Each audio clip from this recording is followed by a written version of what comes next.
Order. Questions for oral answer. Ms. Alex Young.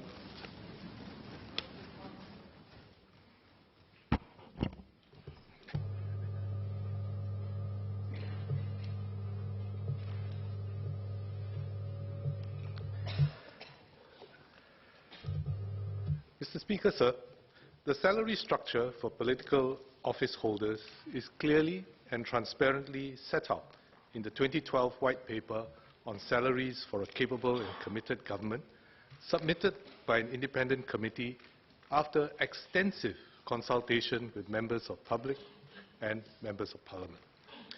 The committee had received more than 500 emails and letters from members of parliament and the public, including young people, CEOs, SME owners, retirees, overseas Singaporeans, professionals, academics, as well as representatives from non-government organizations. So there was extensive public consultation. So with your permission, Mr. Speaker, sir, may I display some slides on the LED screen? Please do. Thank you. The committee set out to first determine what the appropriate level of total annual salary should be. In 2012, the committee recommended a norm level of $1.1 million as the total annual salary for an entry-level MR4 minister, based on a 40% discount to the market reference to reflect the ethos of public service. The committee then recommended how this total amount should be divided between fixed pay and variable pay. So that was the next step. The fixed pay comprises the monthly salary and 13th month non-pensionable annual allowance. The committee recommended that a significant part of the total annual salary should be variable, and the quantum linked to individual performance and national outcomes. The variable components of the annual salary comprise individual performance bonus, national bonus, and the annual variable component. And together, these variable components constitute 35% of the total norm annual pay. And this is quite usual for executives, senior people at this level. The fixed pay is 65% of the total norm annual pay. All the components added up, fixed pay plus variable pay, including any and all bonuses, make up the norm level of $1.1 million for an entry-level MR4 minister. I underline this point, Mr. Speaker. All the bonus components form part of and are not in addition to the $1.1 million salary norm. The salary structure is totally transparent. There are no hidden salary components or perks. The Prime Minister's salary does not have an individual performance bonus, as there is no individual who can assess his performance. But to keep to the principle of making a significant part of the PM's total pay subject to performance, that is 35%, the PM's variable pay has twice the national bonus compared to other ministers, linking it to national outcomes in place of the individual performance bonus. The independent committee recommended that the Prime Minister's total norm annual salary should be 2 times that of an entry-level MR4 minister, that is $2.2 million. Again, this includes all components, including his national bonus, and there are no salary components or perks beyond this. I have prepared a handout on the range and average of each of the variable pay components received by political office holders over the past 5 years. Mr. Speaker, sir, may I request the clerk to distribute the handout, please? Please proceed.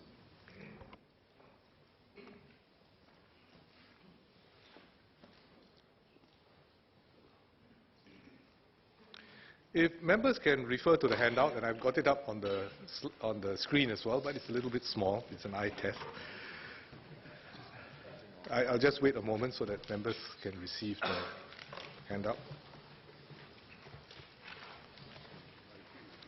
So Table 1 in the southwest corner of this handout reflects the actual variable pay components received by political office holders over the past 5 years.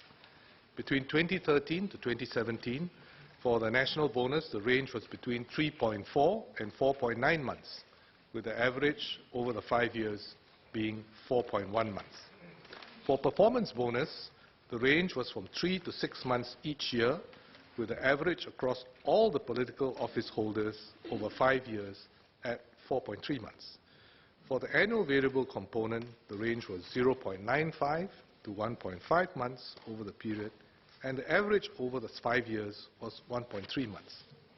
All these variable components are in accordance with the framework I earlier described and not on top of it. The bonuses can be higher than the norm in the framework or lower, depending on the actual performance of individual political office holders and the national outcomes in each year. The national bonus is determined equally by the 4 national indicators laid out in the white paper, namely the real medium income growth rate of Singaporeans, the real growth rate of the lowest 20th percentile income of Singaporeans, the unemployment rate of Singaporeans, and the real GDP growth rate. The annual variable component is always the same amount that all civil servants receive. The performance bonus is determined by the Prime Minister, who consults the senior ministers in Cabinet in assessing the performance of political office holders. In determining the performance bonus for each individual, he takes into account the actual work that each political office holder does in the specific responsibilities assigned to him, as well as his contributions in Cabinet when we consider broader national issues. Many political office holders hold more than one portfolio in order to stretch them and to build depth and experience in the Cabinet. But I should emphasize that each office holder receives only one salary, regardless of whether he holds one or multiple portfolios.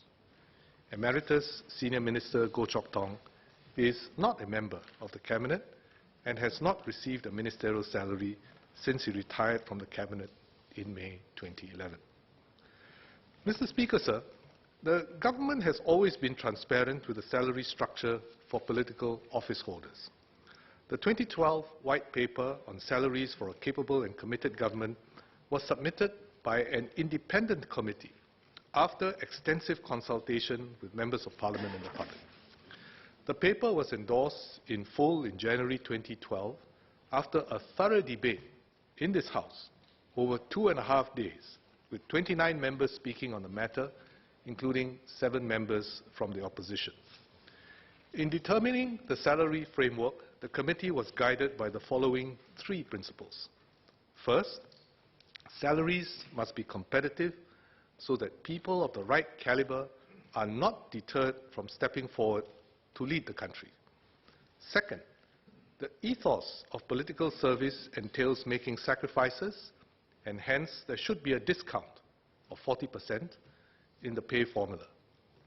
And third, there should be a clean wage with no hidden perks.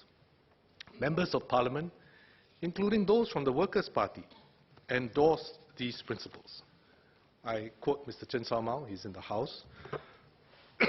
We, the Workers' Party, agree with the 3 principles that political salaries should be competitive, that political service is a calling that has its own ethos, and their wages should be transparent. During that parliamentary session, the Workers' Party had proposed their own formula based on these same 3 principles.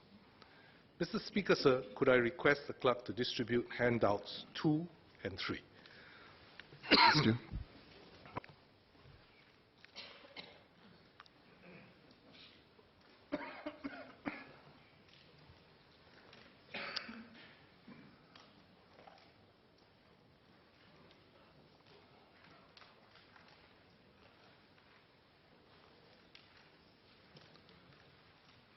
Handout 2 is a Straits Times report on the 2012 debate in Parliament.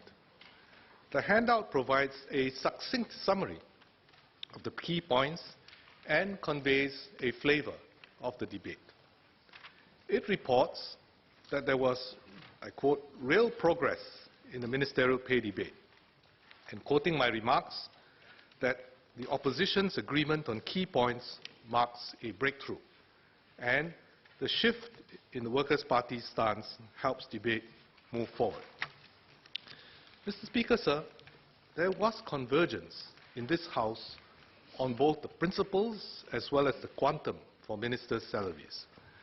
If members could refer to handout 3, the formula put forward by the Workers' Party in 2012 would have resulted in essentially the same total annual salary level for the MR4 entry-level minister as that recommended by the independent committee. But the Workers' Party formula would have had a higher level of fixed component of 81%, amounting to roughly $880,000, compared to the White Paper's proposal, and a smaller variable component of 19%. And this means that the Workers' Party would have paid out a higher portion of the salary, about $880,000 out of $1.1 million, regardless of individual performance or national outcomes, and even if the outcomes were not achieved. This would have made the link between salary and performance weaker, though both the Workers' Party and the White Paper's proposals would have added up to the same norm annual salary. Mr. Speaker, sir, we recently carried out a second independent review of the salary structure and level. At the Committee of Supply debate this year, I informed this House that the Prime Minister had formed a new independent committee in 2017 to review the salary framework to ensure that it remains appropriate and valid. The 2017 committee reaffirmed the 3 key principles and was of the view that the current salary structure for political office holders remained relevant and sound. Though the MR4 benchmark had increased by 9% since 2011, the government decided to maintain the current salary structure and keep salary at the 2012 level. Significantly, no member of the opposition sought clarification on my COS statement. Mr. Speaker, sir, I have answered all 3 parts of Mr. Alex Yam's question. Mr. Leon Pereira has also filed a similar parliamentary question for written answer on ministerial salaries, which I believe Table 1 in my handout answers. Before I proceed to the concluding segment of my reply, with your permission, Mr. Speaker, sir, I would like to invite members, in particular Mr. Pereira, to seek any clarifications that they may have. Mr. Alex Yam.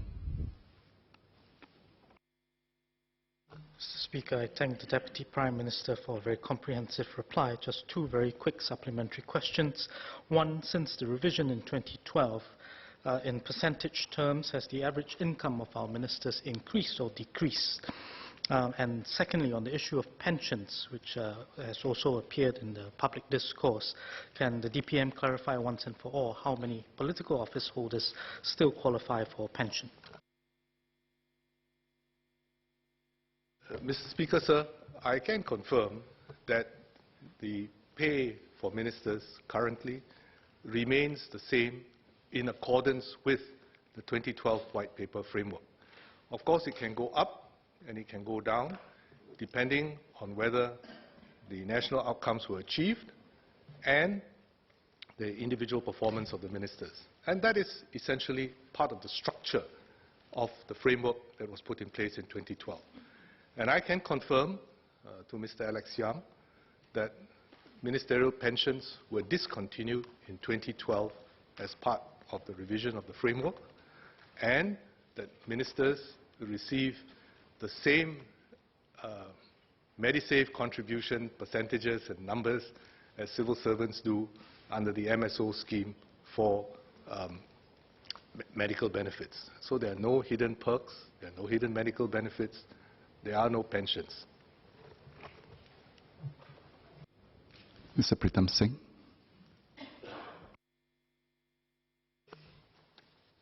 DPM, thank you for your reply to Mr. Alex Yam's question. DPM stated that the 3 components of Mr. Alex Yam's question have been answered. The second part actually requests the Prime Minister to state the amounts in months of salary paid for each component for each year from 2013 to 2017. What we have in the first handout is a range in the number of months. Do we have details on the absolute dollar amount that was requested in the parliamentary question by Mr. Alex Yam? The second question I have is with regard to whether the Deputy Prime Minister agrees that in response to Mr. Leon Pereira's parliamentary question filed on the 10th of September, whether the government could have preempted some of the misinformation that occurred online had a fuller and more expansive reply been given to Mr. Leon Pereira in September. Mr. Speaker, sir, I think I've answered Mr. Alex Yam's question as he has posed it.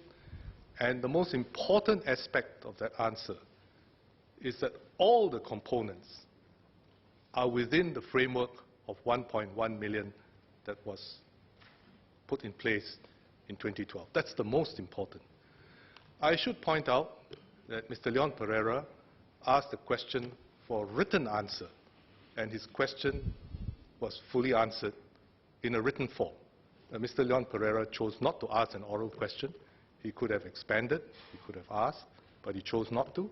And I invite him to ask any questions for clarifications that he may have. And of course, Mr. Pritam Singh as well, who was present during the debate. Mr. Leon Pereira.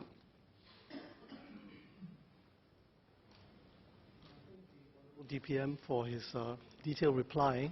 Just a few supplementary questions. Firstly, would the Honourable DPM acknowledge that my original written PQ filed in September asked for total bonus months and not only performance bonus? And would that not have been an opportunity to, at that point, when the written PQ was filed in September, also disclose and publish the national bonus level in addition to the performance bonus level, which I think is the point that Mr. Pritam Singh was making. So that's my first question. My second question would be, would the government be publishing the quantums of national bonus and average highest and lowest performance bonus on an annual basis going forward? Thank you.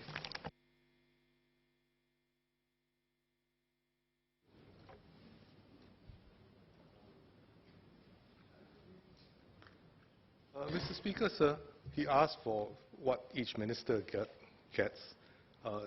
For the national bonus and the AVC, it's the same for all ministers. The AVC is well known. So if that was what Mr. Leon Pereira wanted, he could have filed an oral question and he could have followed up, and we would have provided him the answer as we would today. So there's nothing secret about it. It's transparent, it's open, and I'm answering all the questions today. But could I ask Mr. Pereira whether he agrees that ministers' salaries should be competitive, that the salaries should recognize the ethos of public service, and that salaries should be transparent, which is the Workers' Party's position in 2012.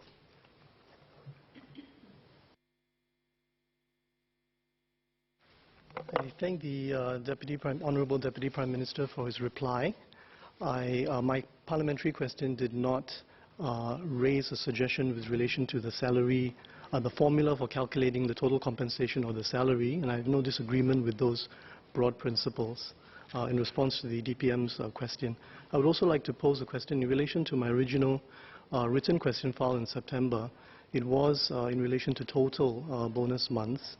And I would like to ask the Honourable DPM, had the figure for the national bonus, which I acknowledge is the same for all ministers, had that figure been previously published prior to when that written question was filed in September?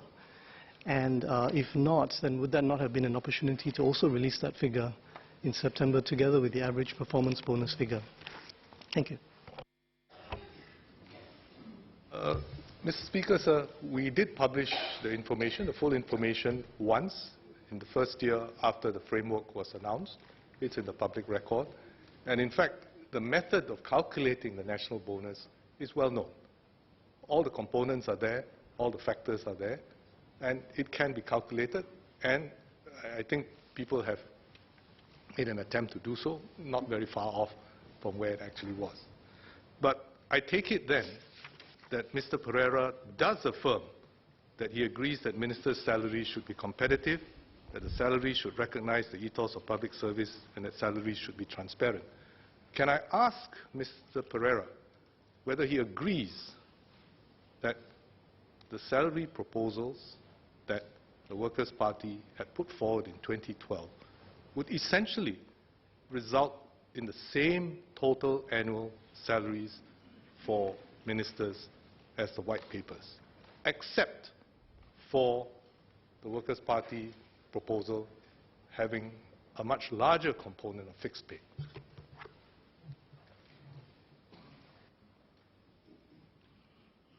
The DPM for his question. I was not present in the House and I did not participate in this debate, and in my parliamentary question I did not make a suggestion, that is a new suggestion, about how the total compensation or the monthly salary should be calculated.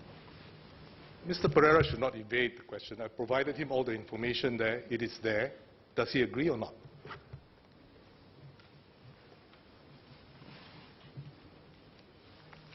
I think on the assumption that this information is descriptive in nature, then clearly there is no grounds for me to disagree that it is a description of what had been presented during the debate in 2012, which I did not participate in. Mr. Pritam Singh. Thank you, Mr. Speaker. So the answer is yes. We agree. The ministerial salaries 2012 white paper versus Workers' Party formula table that DPM has shared with the House is accurate. There is one point which I have to suggest, one point which I have to make, which is an important distinction, even though the result is similar, is the basis upon which the monthly component is calculated. And that was a question of principle. And the principle that the Workers' Party took upon itself was to consider what would be a fair multiple, what sort of message do you send to the public with regard to the total salary that ultimately is derived. And we chose MX 9 as the point because we felt that an entry-level civil servant could aspire to that position. And he did not have to be a scholar or anything of that sort. That was our political perspective at that time. The government's perspective is to take the 1,000 top earners and then you take a percentage of their total salary. And I believe the number was 40% or something of that nature. So that's the key difference. But the total amount, as is accurately presented in the table, is correct. The second point I would like to suggest, and this is not belaboring the issue, Mr. Speaker, is the question again by Mr. Alex Yam about the amount. I believe, in the context of the Select Committee on Deliberate Online Falsehoods that came out with a list of recommendations, it is actually more propitious for us to present all the information in an easy-to-understand manner for the public. And that would reduce the prospect of misinformation online. I understand there's an issue with regard to performance bonus. A range would be sufficient. It doesn't need to specify what each minister gets. But I would like to read recommendation number 9, which could be a helpful way for the government to move forward. Recommendation 9 says public institutions should, I beg your pardon, recommendation 9, Mr. DPM of the Select Committee's report. Recommendation 9 states that public institutions should, wherever possible, provide information to the public in response to online falsehoods in a timely manner. They should also seek to preempt vulnerabilities and put out information in advance where appropriate to inoculate the public. They should ensure that they communicate with the public in clear and comprehensible terms. I do understand that factually the government website put out a response to certain misinformation that was generated by Mr. Leon Pereira's question. His question came out on the 10th of September. On the 11th, certain websites got carried away with certain information or the way they interpreted that reply. And then on the 16th of September, the factually presents the components as the DPM did. But I would suggest to the DPM that if we put out the dollar value, the prospect of more misinformation can be reduced. Mr. Speaker, sir, I think Mr. Pritam Singh is being slightly disingenuous. I mean, Mr. Pereira asked for some data, and the next day that data was misinterpreted and became a widespread basis for false information. I am delighted that Mr. Pritam Singh and the Workers' Party are all for transparency and for debunking falsehoods.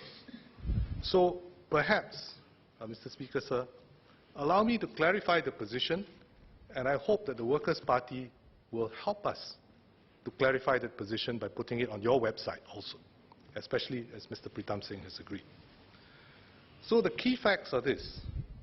First, all salary components, including the variable pay, are part of the salary structure, benchmarked in 2012 at $1.1 million for an entry-level minister at MR4.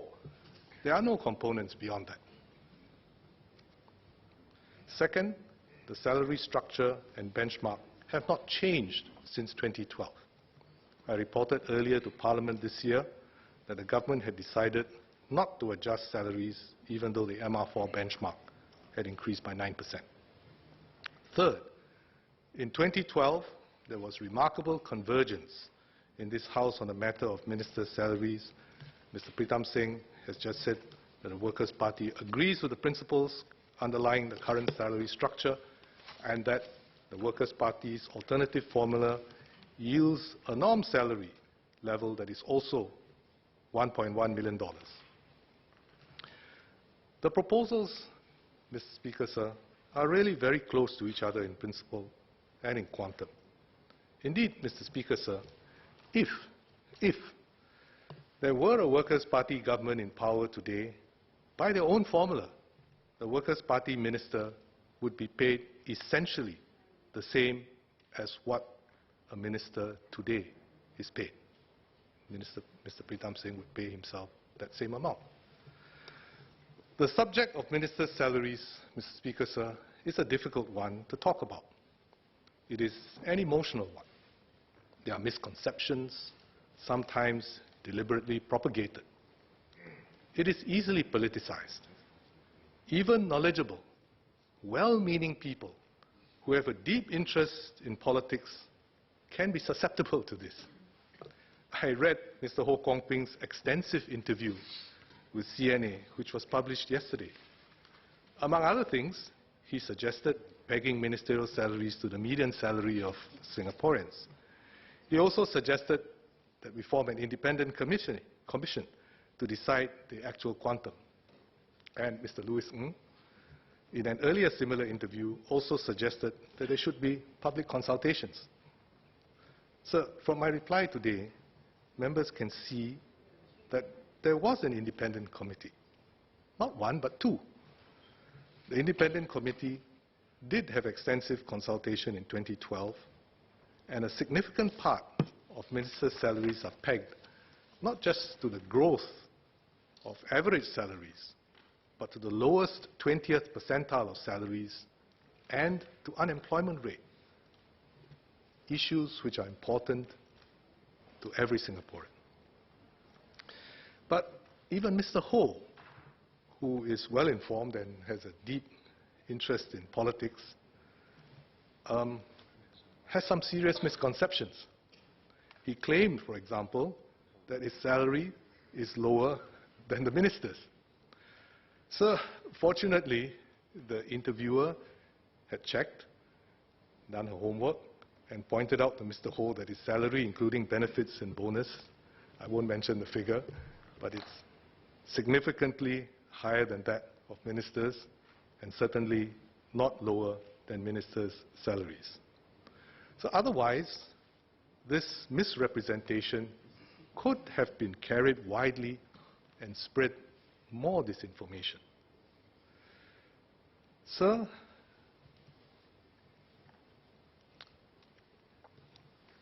ministers, for example, are responsible for tourism development or air transport as just one of their many responsibilities which contribute to the growth of the tourism industry in our region, which Mr. Ho's company operates in. Mr. Speaker, sir, so if this is a difficult subject to talk about, why do we have to talk about this subject from time to time?